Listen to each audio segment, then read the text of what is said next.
concept. And therefore, utilizing part of the savings from a value for money audit of the e-government platform project, we commenced the construction of 20 enhanced community information centers in all the 10 regions of this country. Mr. Speaker, in Keta, in Bator, in Techiman, Krobo, in Twifo, Atimokwa, in Bodi, Efiduasi, Glefe, Pantam Presby cluster of schools, Mr. Speaker, in Drobonso, Asojaman, Lambusie, Nandom, Welembele, Sanergu, Pusiga, Nalergu, Petoi, Talensi, Ofuasi, Lasie Tolu, all these communities have received community information centers. Mr. Speaker, 10 of these have been completed and are ready for commissioning. Mr. Speaker, good governance and transparency. Transparency and the fight against corruption form an integral part of the agenda for transformation. The country's progress in this area has been commendable. Ghana ranks high in all major governance indicators: human rights, transparency, and the rule of law assessments. We have a vibrant civil society and media which operate in a very free and open environment. I've remained resolute to the key principles of good governance as enshrined in our Constitution because it is the right thing to do. Mr. Speaker, citizens' involvement and participation in the development process are important ingredients in realizing our development aspirations. I'll therefore continue to engage our people through regular interactions with our chiefs, workers, religious leaders, farmers, students, the business community, market women, and indeed all segments of the populace. In the last year, our engagement and interaction with the citizenry was enhanced with the introduction of the Government for the People forums. The Government for the People forum provided a good platform for government to explain the benefits of our policies and offer the people an opportunity to give us feedback. We must make every effort to sustain the achievements we have made over the year in promoting good governance, enhancing accountability, and combating corruption. Mr. Speaker, Ghana has made significant progress towards achieving full decentralization, despite the challenges with fiscal decentralization. Last year, the internally generated funds of metropolitan, municipal, and district assemblies increased as a result of the different programs we put in place to achieve full fiscal decentralization. My resolve to address the sanitation challenge facing us has led to the creation of a comprehensive environmental sanitation program, which has 3 components. 1, the National Sanitation Day. 2, develop composting and recycling. And 3, encourage waste separation. So far, we've successfully marked a number of National Sanitation Days aimed at mobilizing all of us to clean our environments. Currently, the National Service Scheme is supporting the Ministry of Local Government and Rural Development by deploying trained National Service personnel to gather data on household disposal to serve as a basis for the distribution of waste bins to households that currently have none. The primary objective of these collaborations is to arrest waste at the point of production and minimize our current environmental sanitation challenges. Ultimately, the National Sanitation Day initiative must be augmented and supported with behavioral change, proper waste disposal, and waste management systems. Let us all be committed to this. Mr. Speaker, district assembly elections are scheduled to take place next week. It is yet again an illustration of how far we have come as a nation in our quest to build an open, democratic, tolerant, and responsible society. Permit me to urge all Ghanaians to return to their respective polling stations to exercise their rights to choose the people they want to represent them in the local governance decision-making process. Mr. Speaker, this will be the final major election to be undertaken by the Electoral Commission under the leadership of Dr. Kwadwo Afarijan before he attains his statutory retirement age. There certainly will be an opportunity for a grateful nation to express its gratitude to an illustrious son of the land who has led a team of dedicated and hardworking men and women over the last 23 years to guide our nation in one of the most delicate aspects of modern democracy, which is elections. As President of the Republic, let me, on behalf of the people of Ghana, express our respect for the dedication to work shown by Dr. Afarijan. I have no doubt that his place in Ghana's history is assured, and he will be dearly missed when he finally retires this year. I understand Dr. Afarijan is in the house. My respects. Mr. Speaker, may I take this opportunity to congratulate the Parliament of the Republic of Ghana for the manner you went about your work in the past year, and for your collaboration with the executive in exercising oversight. Mr. Speaker, the chamber has been reconfigured and equipped with modern communications gadgets to adequately accommodate all the 275 MPs for the efficient and effective discharge of your legislative functions. I'm sure myself and Nana would have been surprised when we walked here to see how elegant your chamber is. I'm also informed that the MPs would finally be able to be accommodated in their offices with the near completion of the Job 600 project. Mr. Speaker, I'm aware that other welfare matters are outstanding, and I assure you that we will work in collaboration with Parliament to resolve those issues. Mr. Speaker, we will this year start work on the e-Parliament component of the United States $97 million e-Transform Ghana project. This will allow for a paperless flow of information and will enhance the operations and activities of the House.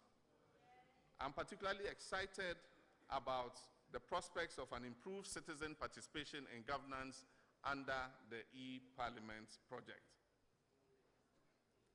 Nobody should say they were born before computers. You are all going to be involved. And I'm sounding a note to my friend Collins Dowda. We have an e-cabinet project too, and I know the day that e-cabinet project works will be the day Collins Dowda goes on his tablet and works in cabinet. May I also commend you, Mr. Speaker, in particular honorable members of the House, for working to review your standing orders. And I was on the Standing Orders Committee. I'm surprised it's taking this long. This will improve and ensure increased efficiency of the House in performing your legislative functions. You are responding to changing trends of legislative practice and procedures. Mr. Speaker, we remain committed to a free and independent judiciary and will continue to support measures aimed at ensuring efficient and speedy administration of justice. The new court complex that will house 34 courts initiated by our late President, Professor John Atta Mills, I'm informed is nearing completion. Government has also provided 3 video conferencing and telepresence equipment to enable the Judicial Service conduct face-to-face interactions with judges in Accra, Kumasi, and Takrady. In the next 18 months, we'll disburse US $5 million for the e-Justice project with the sole objective of assisting in the speedy and efficient delivery of justice. This project will also cover the Attorney General's department. Mr. Speaker, corruption is a canker that continues to plague our society. Former President Kufuor once said, "Government pretends to pay workers, and workers pretend to work." This statement was made at a time public sector pay was abysmal. It is obvious at the time that many public sector workers made up their paltry incomes by taking illegal tips and charges from members of the public. Mr. Speaker, with the significant improvement in salaries occasioned by the single spine salary scheme, there can be no justification for the continued bribes demanded from members of the public before they access essential social services, or the wanton misappropriation and theft of public resources that we see. In every facet of life, we encounter corruption. At the ports, when business people underdeclare the value of goods to avoid paying the right duties to the state, drivers who drain fuel from government vehicles, some officers take bribes from motorists for traffic infractions, and I could go on with several other examples in every facet of our lives. Yet at every level, there are responsible officers who are to exercise oversight of the activities in the various ministries, departments, and agencies. If these were our private businesses, we surely would not accept the conduct that we see exhibited in the public service and that are continuously exposed in the reports of the Auditor General on an annual basis. Ghana is bleeding from all these acts of mismanagement and malfeasance, and leadership at all levels should take responsibility for their areas of oversight. And I will make sure that we do so. We must all support the fight against reports of a spate of suspicious fires that have gutted records or warehouses that were subjected to audits or about to be subjected to audits. Our directors, inspectors, and all heads of institutions must sit up. Parliament in July 2014 adopted the National Anti-Corruption Action Plan and Strategy. Its overarching plan is to combat corruption in the country and would be implemented. In December 2014, I established the High-Level Implementation Committee to be responsible for the implementation of the National Anti-Corruption Action Plan. This high-level committee will provide strategic policy guidance from the highest levels of government to MDAs and other implementing partners, as well as assist the Commission on Human Rights and Administrative Justice and the NDPC in monitoring the implementation of the NACAP. The process of investigation and prosecution of allegations of corruption, economic crimes, and mismanagement by IOCO and the Attorney General's Department have been subjected to delays and have been made them unable to fulfill this mandate. The institutions of state are responsible for the task of investigating The institutions of state responsible for the task of investigating corruption must be strengthened legally and institutionally. And I would like to invite Parliament to review the legal and institutional frameworks that support the work of the investigative and prosecutorial agencies in order that they can live up to the expectation of an expectant and exasperated nation. I have, as President, made strenuous efforts to expose, investigate, and deal with matters of corruption within the constraints of the law. Our efforts at exposing corruption may result in an erroneous belief that the practice has become more pervasive than before, when in fact the reverse is the case. As evidenced in our performance in the recent Transparency International reports. Mr. Speaker, let me take the opportunity again to urge all anti-graft institutions to promptly investigate allegations and take swift action to protect the public purse and public resources. As President, I will continue to lend every support to them, to these important institutions, to ensure that we win total victory in the war against malfeasance. As we play our part, I urge other arms of government to support me to make corruption a high-risk activity. Mr. Speaker, let us make our institutions work, and let us work together to create the framework to deal with this menace swiftly, impartially, and fairly. While we expose and fight corruption, we should also tighten systems to ensure that existing loopholes are sealed to avoid a recurrence. One major way to achieve this is with the use of information technology. There's been a strong resistance in many instances in our rollout of technology in the MDAs because many prefer the laxness of the manual system. We will invest and speed up technology uptake in all facets of our national life. Last year, I authorized the BNI to conduct investigations into allegations of fraud in the National Service Scheme payroll. The investigations revealed an organized system of misappropriating government funds through the insertion of ghost service personnel. Investigators have so far retrieved over 20 million Ghana cedis. In addition, some officials of the service are currently before the courts. The National Service Scheme, following the payroll scandal, also put in a new electronic payroll for all national service personnel, enabling their payments to be loaded on their e-switch cards. This will help to eliminate ghosts in the national service payroll. Government has, through this, already saved an estimated amount of about 26.5 million Ghana cedis. Prosecution of officials involved in the Ghana Youth Employment and Entrepreneurial Development Authority is ongoing, and monies are being retrieved from the service providers. A new youth employment agency to replace JIDA has just been approved by Parliament. All the checks and controls for proper accountability must be used to ensure that the youth of Ghana fully benefit from this all-important project. Major steps have also been taken to bring SADA back on course. A new board was reconstituted and an acting CEO appointed. Significant progress has been made in terms of reforms in many areas of SADA's operations in line with its core mandate. Mr. Speaker, government will continue to strengthen the integration of the Ghana Integrated and Financial Management Information System, GIFMIS, with the Human Resource and Management Information System to eliminate institutional weaknesses which allow criminal elements to take advantage and perpetrate fraud. The Judgment Debt Commission and the Brazil 2014 Commission of Inquiry have concluded their work, and the reports are due soon. Upon receipt of the reports, government will study them and take the necessary and appropriate actions.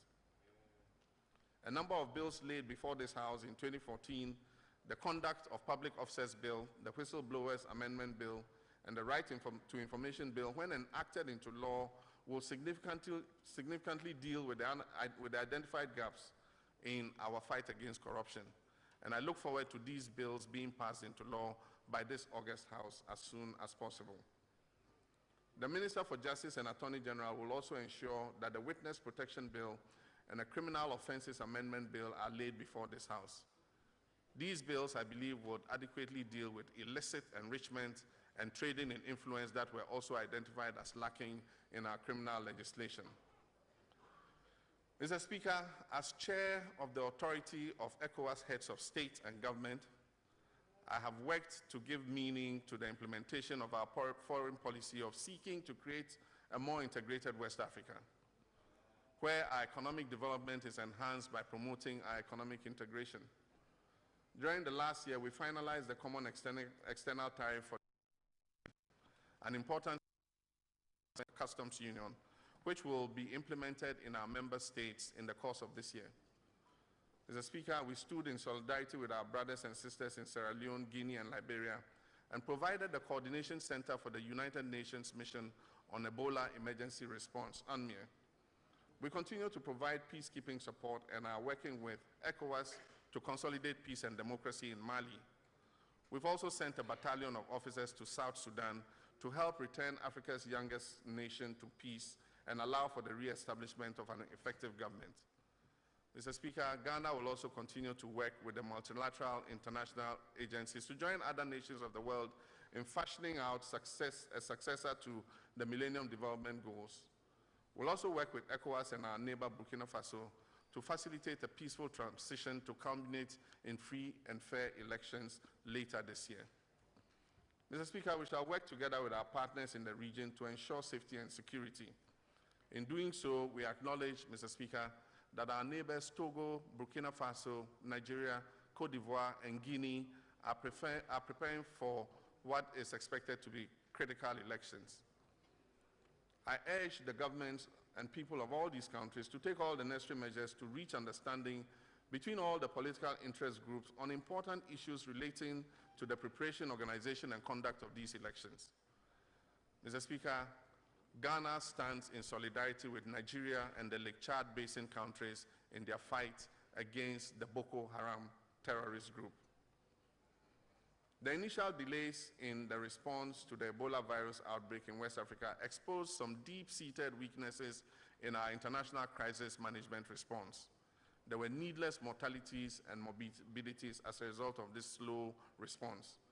Accordingly, I accepted and joined German Chancellor Angela Merkel and Norwegian Prime Minister Erna Solberg to propose to the United Nations Secretary General the setting up of a high-level panel of renowned personalities and the commissioning of a report on how to strengthen the international crisis management response system, particularly in the area of health. We've based our proposals on the lessons we're learning from the Ebola epidemic and believe that the UN Secretary General's panel may also consider mechanisms for information sharing at the outset of any national crisis so that there's the opportunity for a faster and more coordinated response than we saw in the case of Ebola. Mr. Speaker, over the last few years, government has intensified efforts at positioning the country's security agencies to adequately respond to the contemporary security challenges. Government has done this through the biggest retooling of the agencies in the recent history of this country. Speaking about the numerical strength of the Ghana Police Service, it has moved from 23,004 officers in 2012 to 30,635 in 2014. This has resulted in a current police-to-population ratio of 1:784, as against a previous 1:1,100 in 2010. This brings us closer to the United Nations benchmark of 1 police officer to 500 population. It has also led to an increase in police visibility and accessibility, which are key prerequisites in crime prevention, detection, and control. Consequently, as a result of this, our crime statistics show a drop of over 5,000 cases between 2010 and 2014. This downward trend is expected to continue in this year and beyond. The police need our support and collaboration in making our cities, villages, and places of work safer and more peaceful. For the first time in Ghana's history, a marine police unit has been established and equipped with modern speedboats to police the country's territorial waters. In addition, a number of critical logistics such as bulletproof vests and rail control gear have been procured for the police service. The Ghana National Fire Service received 85 more fire tenders in 2014, and the operations of the Border Patrol Unit of the Ghana Immigration Service were enhanced through the installation of border surveillance systems, CCTV, at 15 out of 17 strategically selected border control points throughout the country. Safety and security are key planks in my agenda for transformation and will continue to receive my utmost attention. Mr. Speaker, as Commander-in-Chief of the Ghana Armed Forces, I wish to use this occasion to commend the service commanders, officers, and men of the armed forces for their valor, courage, and dedication to duty in the defense of the territorial integrity of our dear country. I also commend them for their humanitarian service through peacekeeping missions, and specifically the unique role they played together with other agencies to facilitate the establishment of the United Nations mission on Ebola response. We will continue the program of retooling and re-equipping the armed forces with the appropriate instruments and platforms to enable them carry out their constitutional mandate. In this regard, vehicles, helicopters, aircrafts, armored personnel carriers, and other ordnance are being procured to enhance the capacity of our armed forces, both internally and externally. Mr. Speaker, in fulfillment of the NDC's 2012 manifesto promise to strengthen the fight against narcotics, I've assigned a seasoned intelligence detective chief, William K. Abua, the task of restructuring the Narcotics Control Board into a commission. He will also assume the chairmanship of the commission when the board is constituted. Mr. Speaker, Ghana has enjoyed a long history of religious tolerance. From the period of the trans-Saharan trade, the two major world religions and our African traditional religion have coexisted peacefully in this land. Our Constitution, in Article 21, Clause 1, guarantees the freedom of religion and the freedom to express one's religious beliefs. And that is why recent complaints about religious discrimination coming from Muslim groups in the Western region and the Christian Council of Ghana are worrying. It is wrong under our Constitution for Muslim students to be compelled to attend church services or for Christian students to be compelled to attend Muslim congregational prayers. It is also wrong to prevent Muslim women from wearing their veils, known as hijab, or for Christian nuns from wearing their habits to work or to school. Heads of institutions must note this for strict compliance. Appropriate sanctions will be taken against any head of institution who acts contrary to the constitutional provisions of our country.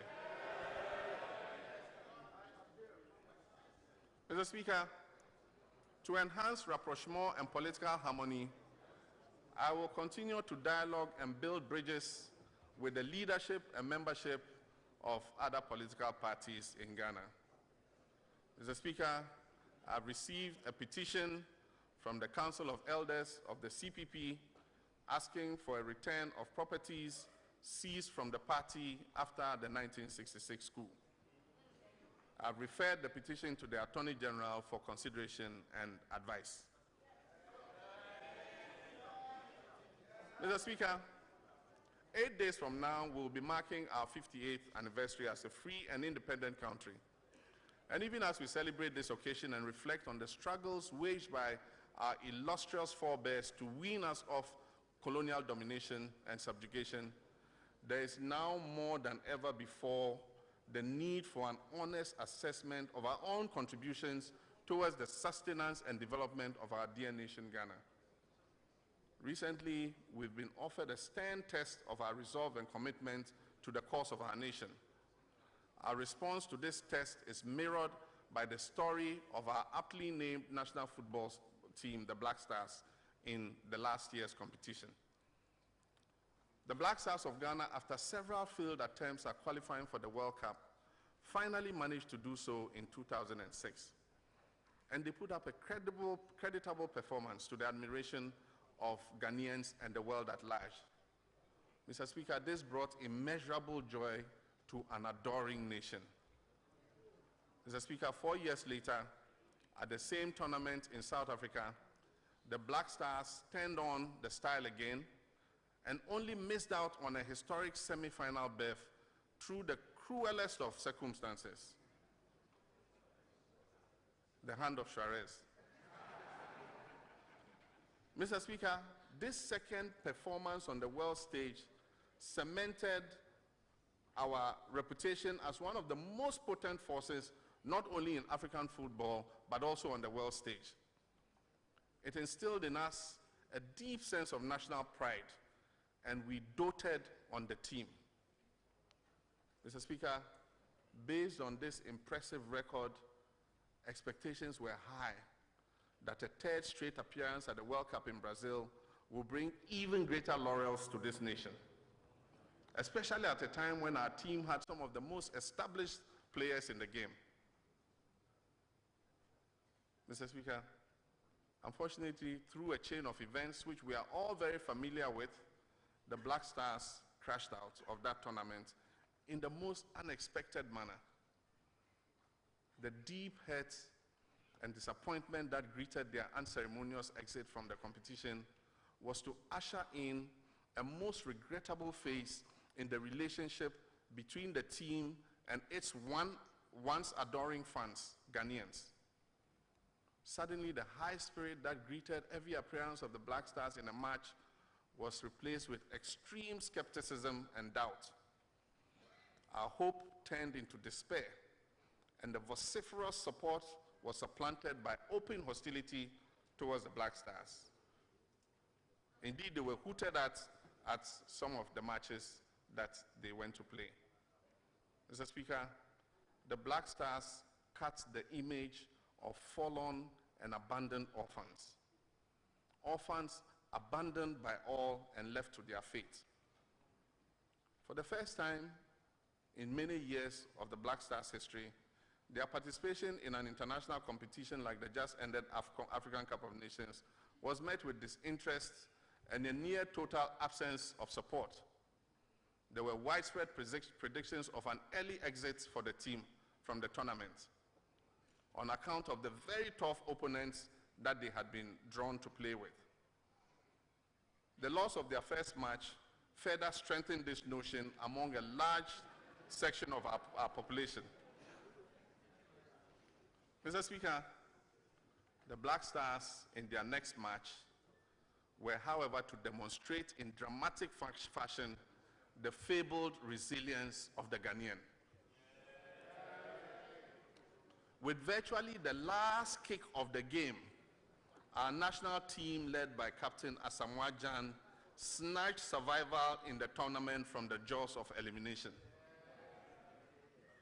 They were then to move on and play some breathtaking football to beat all their next 3 opponents to qualify for the final of a tournament in which their own compatriots and citizens had written them off. Of course, they lost to a formidable Ivorian side in the final, but only the most eternal pessimist will doubt the quality of the performance they put up in that game before missing out on the trophy through the lottery of penalty kicks. Mr. Speaker, perhaps the Ghana Football Association has not yet adopted the full prescription of His Excellency Professor Johnny Valsata Mills of blessed memory when he used an occasion like this in the State of the Nation's address to speak about the issue of penalty taking in football. Mr. Speaker, I have recounted the story of the Black Stars because it provides a vivid illustration yet of our story too as a people, as Ghanaians. We have won laurels before, and we can win more. We have a buoyant, smart, and an energetic people. We were birthed as a nation after centuries of spirited struggle by our forebears. They handed down to this present generation a nation with enormous potential, which has come to represent the beacon of hope for many nations who were held under the yoke of colonial domination. Mr. Speaker, like every great nation, we have been through rough patches in our history. We've been through periods of political and serious economic instability. We have made our mistakes, and indeed some wrong choices in the management of our affairs over the years. Mr. Speaker, we have at many points in our history emerged stronger from adversity. We are now an established and respected democracy after coming from prolonged periods of dictatorship. This is what I mean when I say Ghana has victory in its DNA. Our quest to build a prosperous, inclusive, free, and just society is very much on course in spite of the temporary setbacks of erratic supply of power and slippages on the macroeconomic front. Mr. Speaker, even as we tackle these challenges head-on, there is compelling evidence of the unquestionable progress we have made as a nation in all aspects of national life. Today, there are more of our children enrolled in school than ever before as a direct result of unprecedented opportunities made available to them. Mr. Speaker, more girls are enrolled and are being kept in the classroom. Mr. Speaker, more women are holding responsible and sensitive positions in our country than was the case in the past. Today, Ghanaians are more likely to receive better health care services than ever before because of significant investments and work done in the health sector.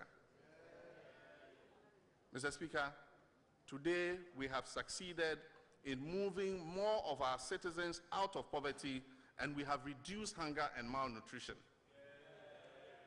Mr. Speaker, today we have increased life expectancy over the 58 years of our nation's history from 45 years to 63 years. Mr. Speaker, today millions of our compatriots who had to endure shortages of potable water have access to that vital commodity, which have led us to the eradication of the guinea worm disease. Mr. Speaker, today we have adopted more than ever the use of ICT telecommunications as a driver and a catalyst in our daily activities. Mr. Speaker, our roads continue to be improved. Some of the remotest parts of our country have been given access to electricity, making, as I said, the rate of access to electricity in our country one of the highest on the continent. Mr. Speaker, many other human development indicators are showing significant improvement in the lives of our people. What we require is to sustain this momentum and to propel us to greater heights. What we need is a renewed commitment to the progress and well-being of our nation. Nation building is not an easy task. It's a long and arduous one. And it can only be undertaken through collective effort. Mr. Speaker, this effort must be anchored in the unconditional love for our country. It must be anchored in hard work. It must be anchored in an immutable sense of patriotism. Mr. Speaker, this is the path treaded by those who came before us. Through sheer valor and sacrifice, sweat and blood, toiled to secure our nation 58 years ago. Mr. Speaker, with patriotic zeal and a burning desire to ensure the progress and prosperity of our country, there will be no obstacle too high for us to surmount. Mr. Speaker, no nation in this world, and I say no nation, has attained greatness without these values I've just talked about. The greatest impediment in the way of patriotism and collective nation building are, however, unbridled cynicism, Mr. Speaker, and excessive partisanship. Two creeping phenomena which we must guard against and expunge from our national psyche. Mr. Speaker, a cynical approach often leads to a craving for every national endeavor to end in failure in order to justify a deeply flawed perspective on national affairs. Mr. Speaker, this psyche latches onto temporary problems to paint a picture of abject hopelessness. Mr. Speaker, a partisan approach places premium on political calculation and gain above what should be the national interest. On the airwaves, on a daily basis, we hear polarized views on critical national issues from people of all walks of life, including those who should be sharing academic and professional perspectives with the general public. Mr. Speaker, unprintable expressions of insults are sometimes allowed without caution or censorship. Mr. Speaker, misuse of the internet is included in this. A conscious effort is thus made to either exaggerate or distort or concoct the true picture that should emerge of our nation. We must not allow ourselves to be sucked into the vortex of cynicism and extreme partisanship. Mr. Speaker, like the Black Stars, let us fashion out of the jagged rocks of fleeting setbacks smooth stepping stones to greater achievements. Mr. Speaker, I'll add that in our case, let us score our goals to secure victory. Our history is replete with glorious tales of remarkable victories and successes. These must spur us on to achieve even far more than we can imagine we can achieve. So on this auspicious occasion, as I end my third State of the Nation address, and as we commence festivities to mark our independence, I invite everyone, boy or girl, man or woman, rich or poor, religious believers or non-believers, to shed off what divides us and concentrate on the many issues that unite us as a nation. Let's work together to accelerate the progress made so far as we work to transform our country, Ghana. We owe it to our forebears, whose toil and sacrifice led to the victory over those who sought to oppress us and keep us from realizing our destiny as a great nation, and laid down the building blocks for the progress we've made so far. Mr. Speaker, we owe it to our forebears once again to keep the unity and cohesion of our country. Together we will build a strong and prosperous Ghana. I urge families and educational institutions to continue to inculcate a sense of unity, patriotism, and nationalism in our children. Destiny brought us together as one nation. Our ethnic and cultural diversity must be a source of strength, not a weakness. And we must reject any attempt to sow any strife and discord amongst us. Mr. Speaker, we owe it to ourselves as the successors of a generation that did this for us.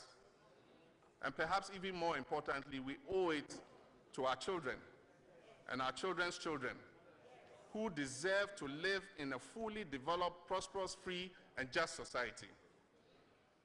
Mr. Speaker, I thank you once again for this opportunity. May God bless our homeland. Thank you.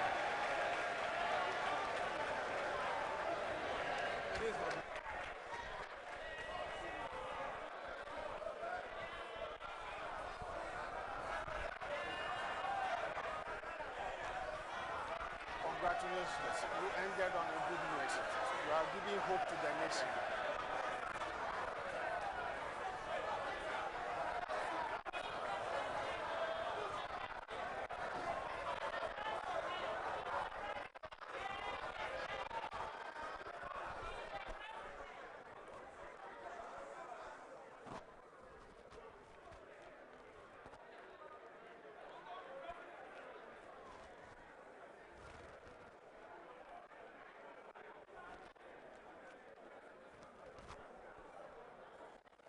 Honorable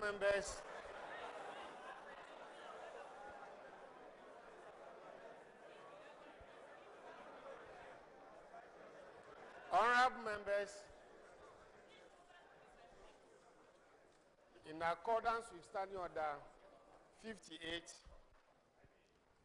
I wish to convey to His Excellency, the President of the Republic, the gratitude of the House. Again, in accordance with the practice of this House, a formal communication will be forwarded to His Excellency the President after the House has thoroughly debated this address.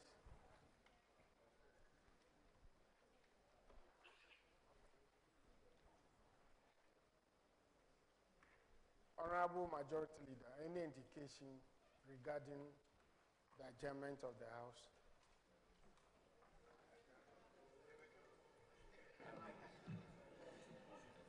Thank you, Mr. Speaker. Mr. Speaker, after listening to His Excellency the President deliver his message on the state of the nation,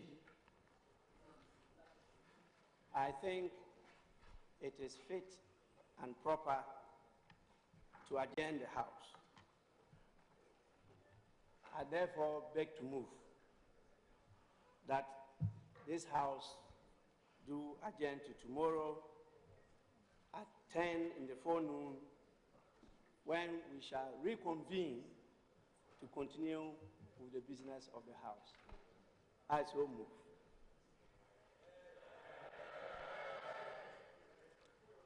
Honorable Minority Leader, but I saw NDC manifesto on your table.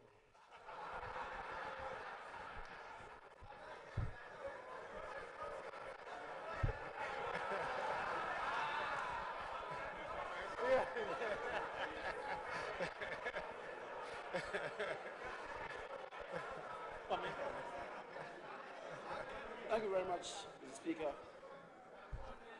for the opportunity to second the motion moved by the Majority Leader, who is in a white cap.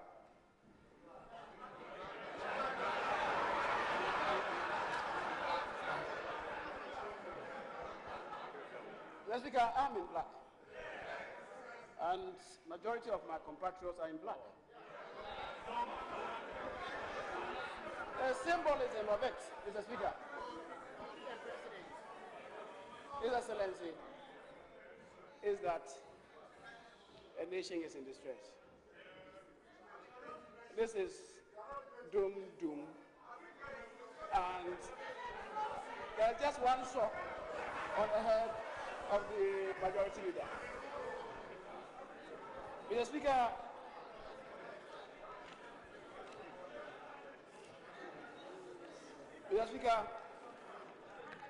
I think for the avoidance of doubt, it's important to state for the record that we in this House have agreed to listen to the President in silence. Indeed, we are all witnesses to the fact that at a point, the conduct of business in the House was degenerating. Any moment, our presidents came in.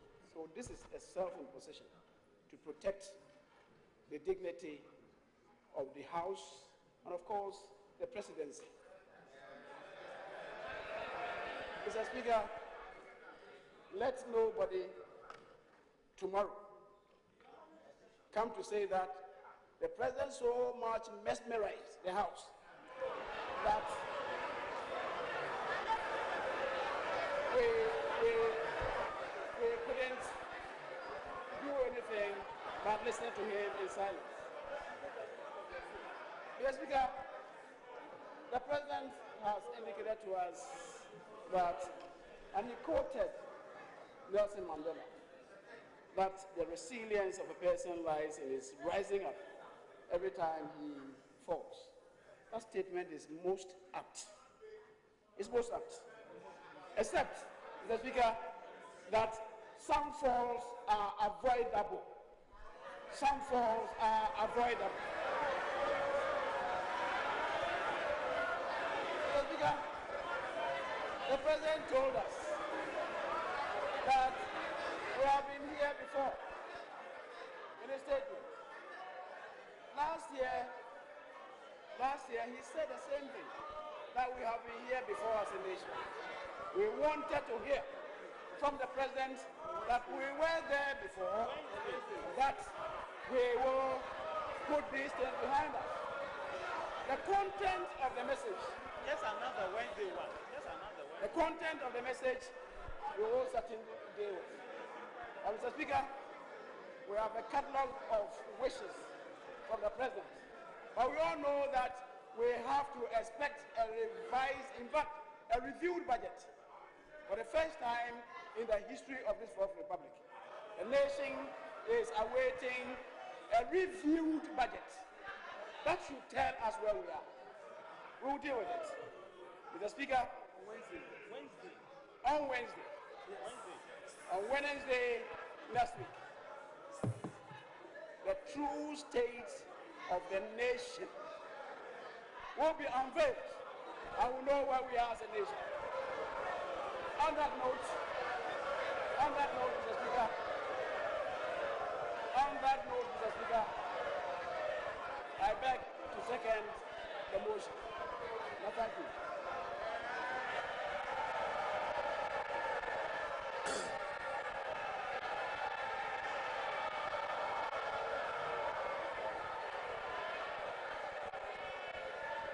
Honorable members, motion moved and seconded for the adjournment of the House. It is for the consideration of the House. I'll put the question.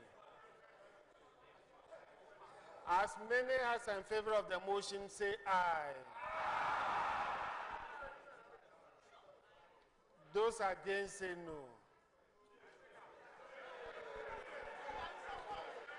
The ayes have it, and accordingly, the House is adjourned till tomorrow at 10 o'clock in the forenoon. Honourable members, I thank you for your support and cooperation.